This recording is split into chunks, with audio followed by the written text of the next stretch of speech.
Hello everyone, and welcome to Nightmare Encounters. This episode is a short promo for our new channel / podcast and will hopefully give you an idea of what Nightmare Encounters will be. I wrote this for a school project and was very limited on time. That's why it's not very long. Our first actual episode will be a very extended version of this one. We will have two different series. The first one will be fictional stories that we write ourselves. The second series will be true stories that people send in to us. So if you've ever had anything scary happen to you or anyone else you know, and you'd like to have it read and brought to life on the podcast, email us your story. Our email is in the description, as well as all other social media accounts.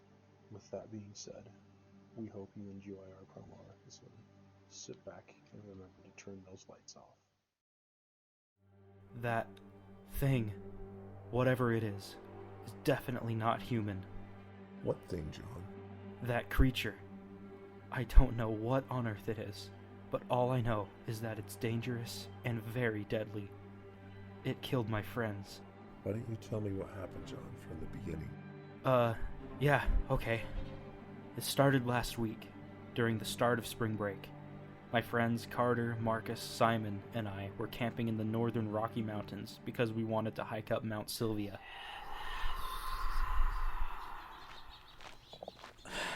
Are we almost there yet? I feel like we've been walking for hours. We're almost there. Just a little further. I promise. Ah, finally, we're here at last.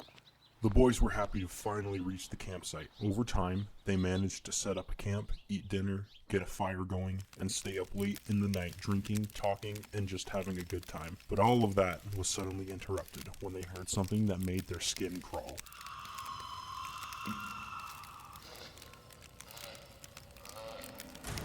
Whoa. Did you guys hear that?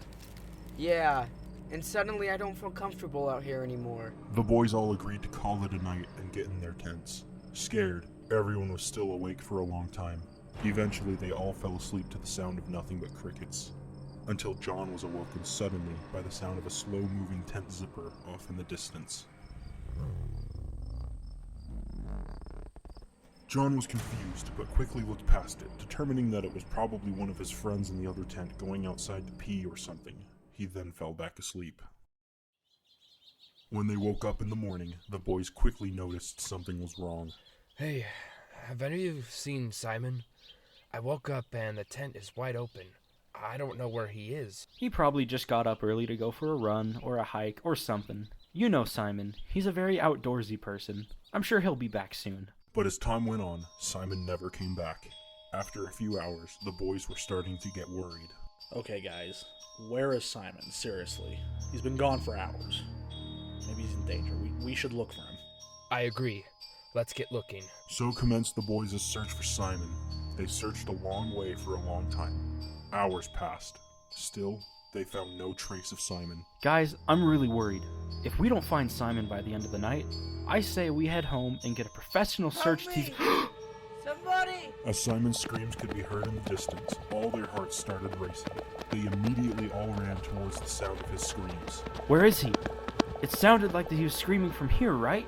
Yeah, it came from about here. As they were frantically searching the source of Simon's screams, suddenly Carter was pulled up quickly into a tree by an unknown entity. Carter! No! Marcus, run! We need to get the heck out of here now! The remaining boys, John and Marcus, proceeded to sprint as fast as they possibly could to escape the unknown creature, fearing that this would be the last nights of their lives. John! What are we gonna do? That thing is probably right behind us. It'll surely catch up to us before we get to the car. We have to hide from it. Up there. I think I see somewhere we can go. The boys found a small mine entrance that they quickly slipped into. Luckily, they had their flashlights on them to guide them through the dark tunnels. This is a good spot. We can hide here until morning. As they were aimlessly wandering the abandoned mine, hiding from this monster, John came across an old table with a few supplies such as helmets, headlights, and a flare gun. Hey Marcus, look. A flare gun. Do you think this will kill that thing? Or at least hold it off? Yeah, maybe. I mean, it's worth a shot. John stowed the flare gun in his back pocket. As the boys continued walking around the abandoned mine, they came to a room that instantly hit them with the foul, pungent odor. They shined the flashlight around until they hit something elevated off the ground.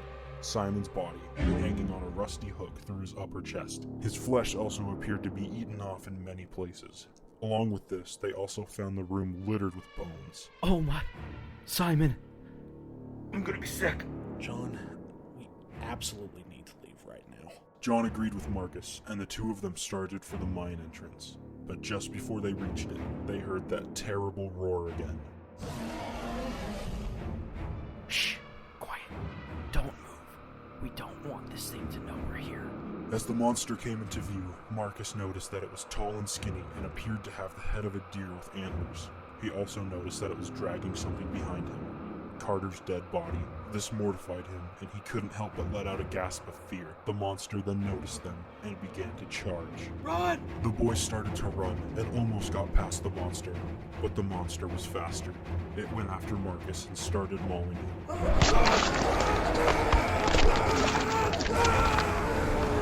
In this moment, John reached in his back pocket, pulled out the flare gun, and shot at the monster.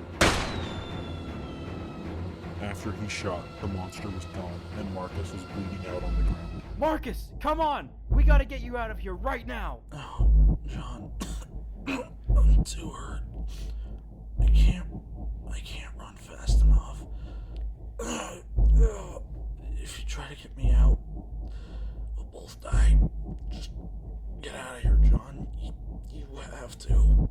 John had no choice. He had to leave Marcus behind. John started running for his life out of the cave. He ran and didn't stop until he got back to the car, not even caring about anything left behind at the campsite. When he started up his car, he looked out the passenger side window and froze. He saw the creature clear as day, a humanoid figure looking very dirty with long arms and wearing a deer skull and antlers. As he was frozen in terror, the monster slowly backed into the woods, out of sight. John then drove off.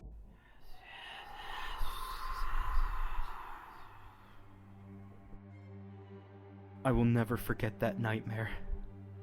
It will forever be burned into my mind. I hate myself because I couldn't save my friends. They're gone forever.